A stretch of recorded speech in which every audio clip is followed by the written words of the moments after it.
Shalom, selamat datang di ibadah online GBI Bethel. Kami berharap saudara sekalian dalam keadaan yang sehat dan dalam perlindungan Tuhan. Amin. Bagi Anda yang baru pertama kali hadir di dalam ibadah ini dan bagi Anda yang ingin dilayani dan didoakan, Anda bisa meninggalkan komen di kolom chat. That's it. Sebelum kita memuji dan menyembah Tuhan, mari kita siapkan hati kita dan mari kita berdoa. Bapa, terima kasih Tuhan buat kesempatan Tuhan kami bisa berkumpul bersama-sama Tuhan melalui ibadah online ini. Kami mau tinggalkan kesibukan kami sejenak dan kami mau fokus Tuhan, kami mau rindu untuk memuji dan menyembah-Mu sekali lagi di tempat ini. Tuhan Yesus, kami mau berikan yang terbaik bagi Engkau. Terima kasih, hanya di dalam nama-Mu kami berdoa dan mengucap syukur. Haleluya. Amin. Selamat beribadah. Angkat kedua tangan kita tinggi-tinggi di depan Tuhan. Pandang wajahnya yang ajaib, yang menyinari kita dengan kemuliaan. Sebab Engkau Allah yang ku percaya, di dalam hatiku hanya Engkau Yesus yang sanggup memberikanku kelegaan. Ya Engkau Allah yang ku percaya, di dalam hidupku hanya Engkau Yesus yang sanggup memberikanku kekuatan. Sebab Engkau, nyatakan Bapak Ibu Saudara. Wow. Bapak Ibu Saudara di rumah, nyatakan ucapan syukur. Engkau Yesus yang sanggup. Kau mendengar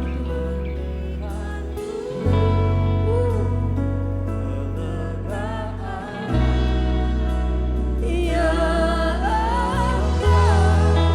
Engkau Allah yang ku percaya, di dalam hidupku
boleh berikan tepuk tangan tanpa musik. Wow. Dahsyat Engkau Tuhan Yesus. Kami bernyanyi senada dengan surga. Dan kami percaya Tuhan seluruh semesta bersorak tentang Engkau. Dan kami nyatakan sesuatu terjadi hari ini. Kegerakan roh yang luar biasa terjadi hari ini.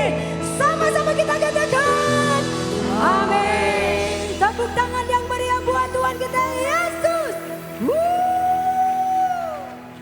Boleh bertepuk tangan di atas kepala kita. Bapak Ibu Saudara yang di atas, yang di bawah, yang di belakang. Tepuk tangan bersama-sama.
Engkau Yesus dengan segenap hatiku. Aku mengasihi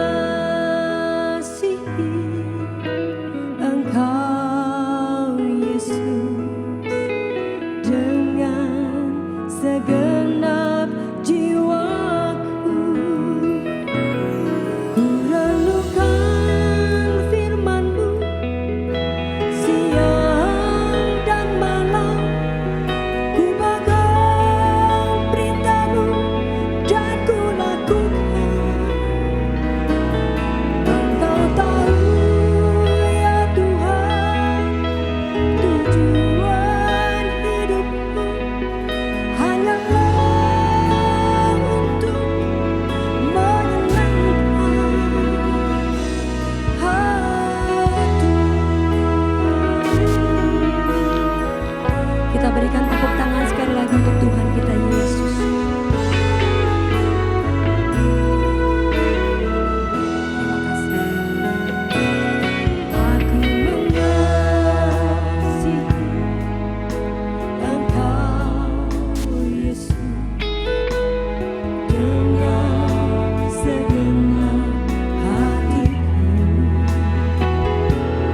Aku mengasihi Engkau Yesus dengan segenap jiwaku. Ku renungkan firman-Mu siang dan malam. Ku pegang perintah-Mu dan ku lakukan. Engkau tahu ya Tuhan, tujuan hidupku hanyalah untuk menyenangkan hati. Kita sama-sama bangkit berdiri.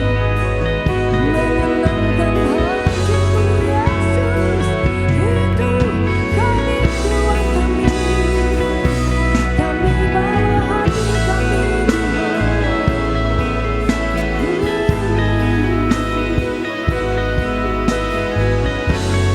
Kita akan sama-sama katakan. Renungkan firman-Mu siang dan malam. Ku pegang perintah-Mu dan ku lakukan. Engkau tahu ya Tuhan, tujuan hidupku hanyalah untuk menyenangkan. Renungkan firman-Mu siang dan malam. Ku pegang perintah-Mu dan ku lakukan. Engkau tahu ya Tuhan, tujuan hidupku hanyalah untuk menyenangkan hati.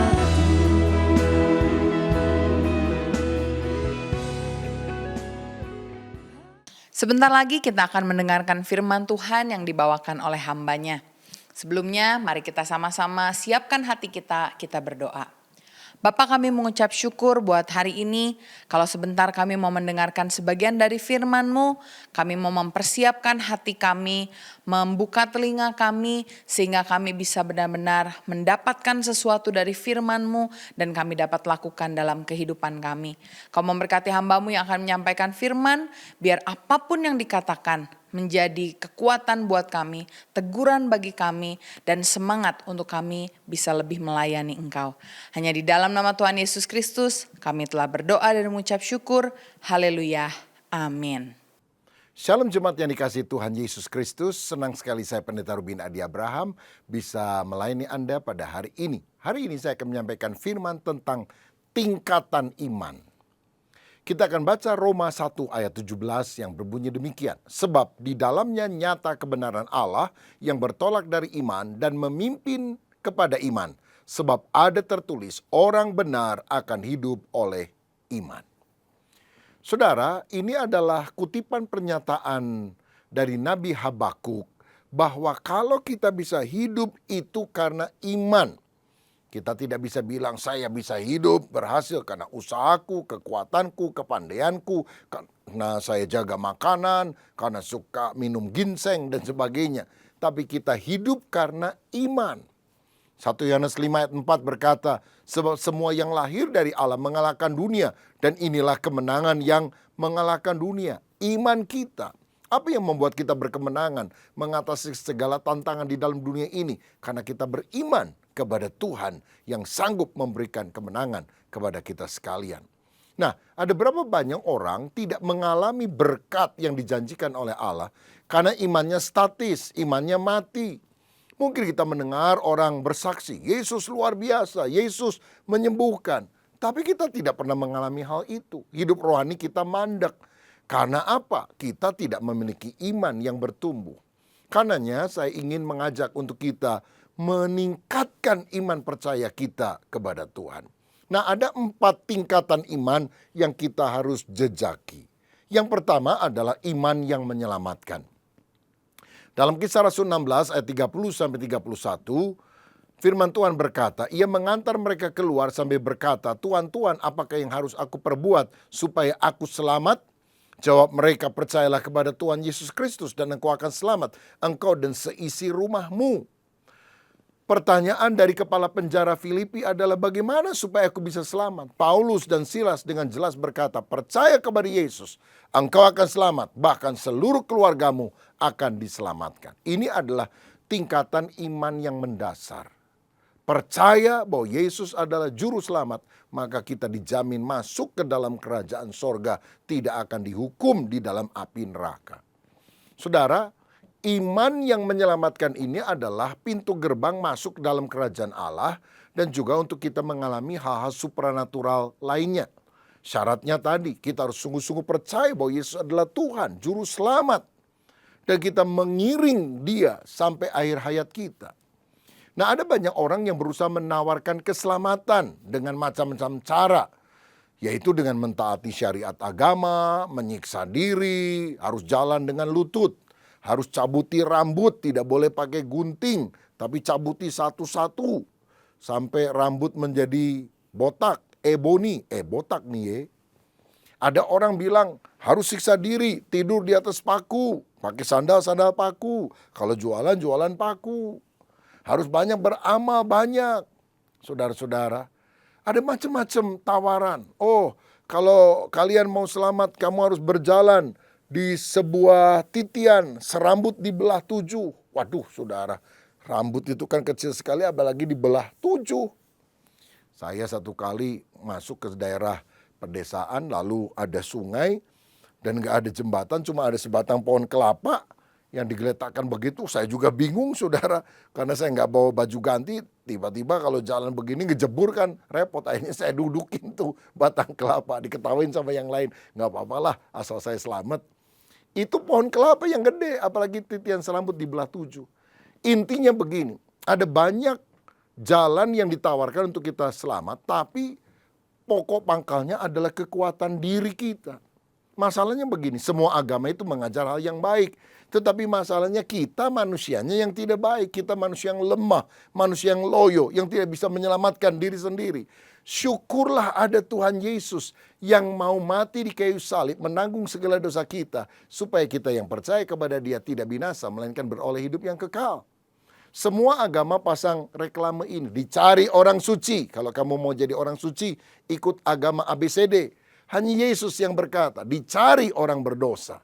Kan dalam Markus 2 ayat 17 dikatakan, Yesus mendengarnya dan berkata kepada mereka, bukan orang sehat yang memerlukan tabib, tetapi orang sakit. Aku datang bukan untuk memanggil orang benar, melainkan orang berdosa.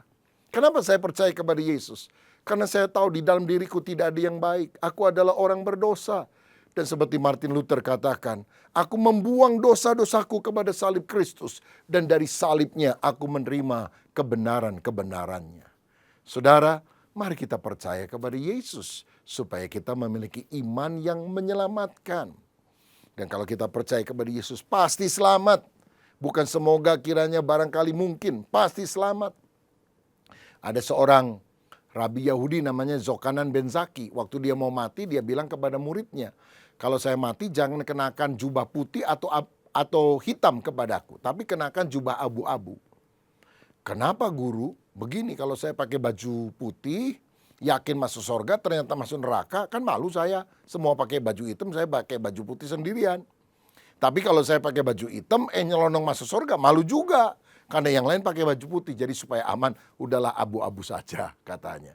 Nah, ini menunjukkan orang yang tidak punya kepastian keselamatan. Nah, kalau saudara hari ini ragu-ragu kalau engkau mati masuk surga atau masuk neraka, percaya kepada Yesus. Karena dengan jalan demikian engkau akan memiliki iman yang menyelamatkan. Dan jangan tunda untuk sungguh-sungguh bertobat dan percaya kepada Yesus. Sebab waktu bukan punya kita. Ibrani 3 ayat 15 berkata, tetapi apabila pernah dikatakan pada hari ini, jika kamu mendengar suaranya, janganlah keraskan hatimu seperti dalam kegeraman. Ada ungkapan berkata, don't put off till tomorrow what you can do today. Jangan tunda sampai besok apa yang kau bisa lakukan hari ini. Karena jalan yang bernama besok akan membawa engkau ke sebuah kota yang bernama tidak pernah. Saya pernah mendengar kisah Dr. Sun Yat-sen, pemimpin China pada waktu itu. Dia orang Kristen, saudara. Mengikuti sebuah kebangunan rohani di kota Shanghai. Dia duduk di balkon. Sebelahnya ada Menteri Perhubungan China. Lalu kemudian ketika ada altar call, tantangan untuk orang bertobat menerima Yesus, Sun Yat-sen berkata kepada Menteri Perhubungan ini, majulah ke depan, percayalah kepada Yesus. Saya sudah menerima dia. Tapi dia bilang, saya menteri, saya malu karena banyak rakyat jelata di sini. Oh, di hadapan Tuhan kita semua sama. Orang berdosa yang membutuhkan pengampunannya. Menteri berkata, cobalah aku pikirkan 24 jam kemudian. Besok saya akan bikin keputusan. Tapi ternyata keesokan harinya ada orang yang meletakkan bahan peledak, bom di kendaraannya. Matilah dia tanpa sempat menerima Yesus. Itu sebabnya pada hari ini jika engkau mendengar suara Tuhan, jangan keraskan hatimu, percayalah kepada Yesus. Inilah iman tingkat yang pertama, iman yang menyelamatkan. Tetapi kita harus menginjak pada level yang berikutnya, iman yang menyucikan. Iman bukan hanya menyelamatkan kita dari dosa, tetapi iman juga akan membuat kita makin kudus, karakter kita makin berkenan kepada Tuhan. Dalam Efesus 2 ayat 8-10 dikatakan, sebab karena kasih karunia kamu diselamatkan oleh iman. Itu bukan hasil usahamu tetapi pemberian Allah. Itu bukan hasil pekerjaanmu, jangan ada orang yang memegahkan diri. Jadi kita selamat karena mengimani anugerah Allah. Tetapi level kedua ini adalah iman yang menyucikan. Iman yang membuat kita taat kepada perintah Tuhan melakukan perbuatan baik. Karena ayat 10 berkata, karena kita ini buatan Allah diciptakan dalam Kristus Yesus untuk melakukan pekerjaan baik yang dipersiapkan Allah sebelumnya. Ia mau supaya kita hidup di dalamnya. Saudara, kita tidak diselamatkan karena perbuatan baik. Tetapi karena kita sudah diselamatkan, buahnya, buktinya, wujudnya kita sudah selamat adalah kita harus berbuat baik. Itulah buah-buah pertobatan yang mesti nyata di dalam kehidupan kita. Hati yang bertobat hanya Tuhan yang lihat. Tapi buah pertobatan harus bisa dilihat oleh orang lain. Dan buahnya itu adalah apa? Kesucian, kekudusan, hidup di dalam kebenaran. Iman sejati akan nampak di dalam hidup saleh. Kalau tidak, iman kita adalah iman yang mati. Iman tanpa perbuatan, perbuatan baik pada hakikatnya adalah mati. Karena itulah dalam Yudas 1 ayat 20 dikatakan, akan tetapi kamu saudara-saudaraku yang kekasih, bangunlah dirimu sendiri di atas dasar imanmu yang paling suci dan berdoalah dalam Roh Kudus. Iman mendatangkan kesucian, mendatangkan kehidupan yang saleh, di mana orang-orang bisa melihat perubahan hidup dalam diri kita. Matius 5 ayat 16, demikianlah hendaknya terangmu bercahaya di depan orang, supaya mereka melihat perbuatanmu yang baik dan memuliakan Bapamu yang di sorga.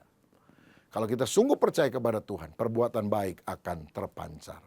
Ada seorang ateis tidak percaya Allah itu ada.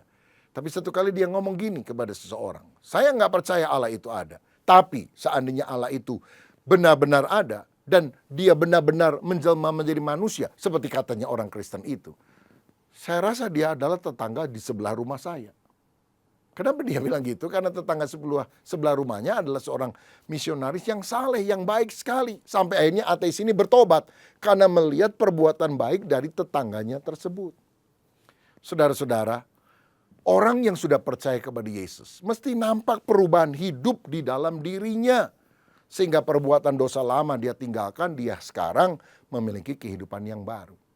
Satu orang pernah bersaksi begini di gereja. Saudara, dulu Yesus pernah membuat mujizat. Air biasa berubah menjadi air anggur. Tapi dalam hidup saya mujizatnya lebih hebat. Karena air anggur berubah jadi lemari es. Air anggur berubah jadi sepeda motor. Air anggur berubah jadi televisi berwarna. Orang-orang bingung, dia bilang, maksudnya apa ya? Begini, saya dulu itu pemabuk. Kalau saya dapat uang, saya beli alkohol, minuman keras, saya minum anggur sampai mabuk. Tapi setelah saya bertobat percaya kepada Yesus, uang gajian saya kasihkan kepada istri sehingga kami bisa beli kulkas, bisa beli TV, bisa beli sofa yang baru. Jadi dalam hidup saya, mujizatnya lebih hebat dari air biasa berubah jadi anggur. Karena air anggur berubah jadi perabot rumah tangga. Nah, itulah pertobatan sejati, iman yang menyucikan. Nah, syaratnya supaya kita bisa memiliki iman yang menyucikan adalah taat kepada setiap perintah Tuhan. Taat kepada petunjuk daripada Roh Kudus. Ketidaktaatan hanya memperpanjang proses pembentukan Allah di dalam kehidupan kita. Tapi semakin kita taat, kita naik tingkat menjadi orang yang benar-benar berkenan di hadapan Tuhan. Saudara sekalian, di Arab itu ada peternakan kuda ras, kuda unggul. Dan ketika mereka dibesarkan, ketika mereka mau dijual, biasanya diuji dengan cara begini. Pemilik peternakan itu mengambil peluit panjang dan kuda ini sudah tahu kalau peluitnya tut, itu artinya pintu gerbang dibuka dan mereka bisa lari karena di dekat mereka ada padang rumput hijau, mereka bisa makan. Tapi kalau tut, tut, tut, tut, artinya mesti balik, saudara. Nah, satu kali ini kuda-kuda dilaparin, nggak dikasih makan beberapa hari. Aduh, udah kelaparan banget. Tiba-tiba pintu dibuka, lalu tut, mereka lari, saudara. Mereka mau makan itu rumput. Paling 100 meter. Tiba-tiba peluit ditiup lagi, tut, tut, tut, tut, artinya balik lagi. Sebagian besar kuda nggak peduli. Aduh, udah lapar, udah deket sama padang rumput. Dia makan dulu, setelah makan kenyang baru pulang. Tapi ada sebagian kuda ngerem, cit, walaupun lapar, mendengar bunyi peluit bertubi-tubi, mereka balik, masuk ke kandang. Dan itu yang dipisahkan. Kuda kualitas nomor 1. Taat. Sedangkan yang tidak taat, makan duluan, itu dijual harganya lebih murah. Saya percaya ketaatan mendatangkan berkat Allah dalam kehidupan kita. Jadi kalau kita sudah percaya kepada Yesus, hidup taat pada firman Tuhan. Dengan demikian kita menjadi orang yang hidup menjadi berkat. Iman itu menyucikan kita sehingga orang-orang melihat perbuatan kita yang baik karena kita taat kepada firman. Haleluya. Tingkatan yang ketiga adalah iman yang serba mungkin. Lukas 1 ayat 37 berkata, sebab bagi Allah tidak ada yang mustahil. Saudara, orang yang menginjak pada level ketiga ini adalah orang yang melakukan sesuatu yang secara manusia tampaknya nggak masuk akal. Tapi dia percaya bahwa Tuhan bisa melakukan segala perkara. Seperti Daud menantang Goliat. Itu kan nggak mungkin Daud yang kecil melawan Goliat yang besar, yang udah pengalaman. Tapi bersama dengan Allah yang mustahil menjadi mungkin. Nah, hal ini bisa terjadi kalau kita percaya kepada firman melampaui logika. Roma 10 ayat 17. Jadi iman timbul dari pendengaran dan pendengaran oleh firman Kristus. Karena itu kalau saudara mau punya iman yang serba mungkin, baca Alkitab. Karena itu perkataan Tuhan yang ketika kita yakini kita akan mengalaminya. Perkatakan firman. Jangan bilang, waduh mati gua, saya pasti kalah. Tapi katakan, Aku tidak akan mati, tapi aku akan hidup. Oleh bilur Yesus aku sudah sembuh. Aku orang yang dikasihi Tuhan. Bersama Dia kami lakukan perbuatan gagah perkasa. Dia akan menginjak para lawan kami. Kita akan menang bersama dengan Yesus karena kita lebih daripada pemenang. Baca firman, perkatakan firman, lakukan firman. Maka kita akan menjadi orang yang bisa melakukan hal-hal yang mustahil menjadi mungkin. Dengan iman Nuh membangun bahtera di atas tanah kering. Diketawain orang, saudara. Mana bisa, mana mungkin, buat apa. Tapi ketika hujan banjir itu datang, saudara. Maka bahteranya terapung dan hanya Nuh dan keluarganya yang selamat dari hantaman air bah tersebut. Karena iman, Abraham yakin dia punya keturunan walaupun dia sudah tua. Umurnya 100, istrinya 90. Nggak masuk akal. Tapi dia bilang bagi Tuhan, kalau Tuhan janji pasti dia akan memberkati. Karena itu saudara, jangan suka bilang mana bisa, mana mungkin. Mana mungkin usaha saya diberkati. Mana mungkin bisnis saya bisa laku. Mana mungkin orang tua saya bisa bertobat. Saudara tahu apa bahasa Arabnya? Nenek 100 tahun lari membawa 1 kuintal beras. Bahasa Arabnya mustahil. Nah banyak orang suka berkata mustahil. Ngomongnya negatif. Gak bisa, gak mungkin. Dan kita tidak akan pernah mengalami kemajuan kalau kita selalu mengacapkan hal semacam itu. Tantang kemustahilan. Karena yakin Tuhan akan buka jalan.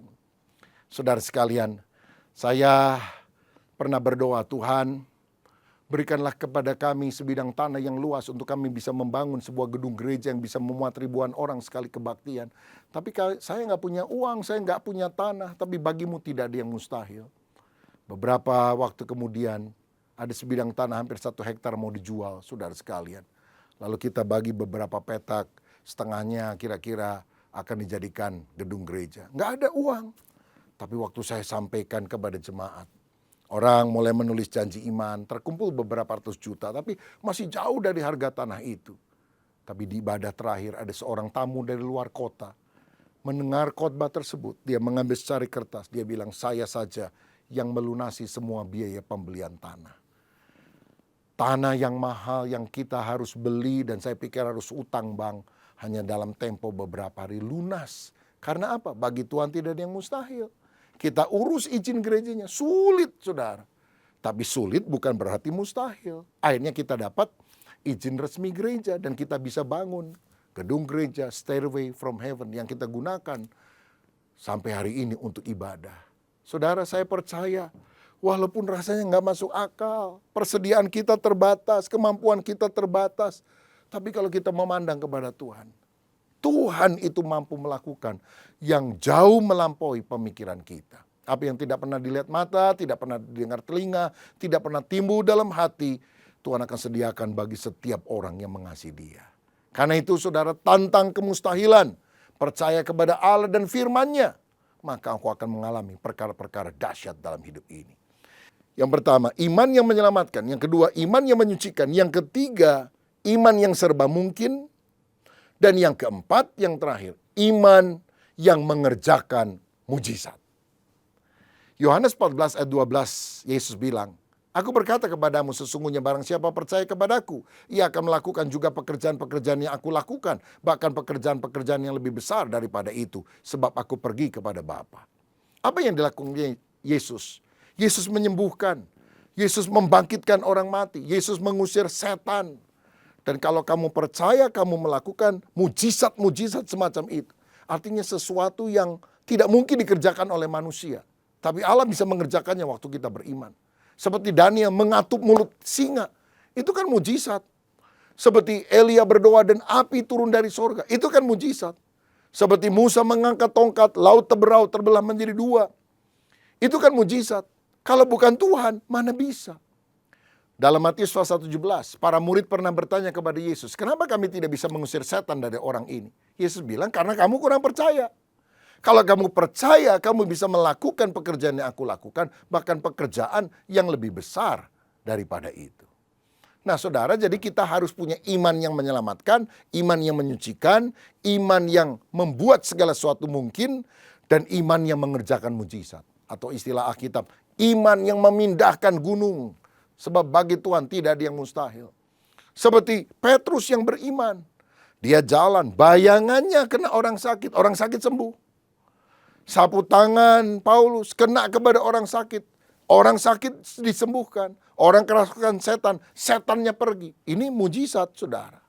Dan Tuhan ngomong gini kepada para muridnya, Markus 16 ayat 17 dan 18. Tanda-tanda ini akan menyertai orang-orang yang percaya.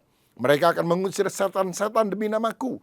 Mereka akan berbicara dalam bahasa-bahasa yang baru bagi mereka. Mereka akan memegang ular dan sekalipun mereka minum racun maut, mereka tidak akan mendapat celaka. Mereka akan meletakkan tangannya atas orang sakit dan orang itu akan sembuh. Tuhan mau melengkapi kita dengan iman yang mengerjakan mujizat. Itu sebabnya senantiasa penuh dengan Roh Kudus. Karena dia sumbernya, saudara. Kamu akan menerima kuasa kalau Roh Kudus turun ke atas kamu. Dan kamu akan menjadi saksiku di Yerusalem, Yudea, Samaria, dan sampai ke ujung bumi. Kalau saudara bersaksi, tanda-tanda ajaib akan menyertai kita. Sehingga banyak orang akhirnya percaya kepada Yesus. Saudaraku, milikilah iman yang makin bertumbuh. Iman yang menyelamatkan, iman yang menyucikan, iman yang serba mungkin, dan iman yang mendatangkan mujizat. Hari ini maukah engkau berkata, Tuhan, saya mau punya iman seperti itu. Karena itu aku akan tekun baca Alkitab, memperkatakan firman, melakukan firman. Apapun yang kau katakan, aku tidak akan bilang, enggak mungkin, mana bisa. Tapi aku yakin sepenuhnya akan terjadi. Saya mau berdoa kalau ada di antara saudara yang membutuhkan mujizat Tuhan. Mungkin pemulihan dalam pekerjaanmu, di dalam keluargamu, dalam kesehatanmu. Engkau juga ingin dipakai Tuhan untuk menyembuhkan orang sakit, mengusir setan, melakukan tanda ajaib. Supaya kita bisa bersaksi memenangkan jiwa. Berdoa saat ini, bagi Tuhan tidak ada yang mustahil. Bapa Surgawi, terima kasih hamba-Mu telah menyampaikan firman-Mu. Kami percaya orang benar akan hidup oleh iman. Dan biarlah di dalam nama Yesus segala tantangan yang ada di depan kami hadapi dengan iman. Kami percaya Tuhan akan buka jalan. Kami percaya Tuhan memberi kemenangan. Kami percaya mujizat akan terjadi. Kami percaya karena Engkau mengatakannya di dalam firman. Walaupun kami tidak mengerti, tapi kami yakin apa yang Kau katakan itu akan menjadi kenyataan. Kami terima dalam nama Yesus. Iman yang bertumbuh, iman yang teguh. Sehingga kami mengalami pertolongan Tuhan yang dahsyat. Terima kasih Bapa. Teguhkan iman kami. Dan biarlah kami sungguh-sungguh makin mengasihi Tuhan. Berkat-Mu atas kami dalam nama Tuhan Yesus. Haleluya. Amin. Tuhan Yesus memberkati, terus maju di dalam iman. Haleluya.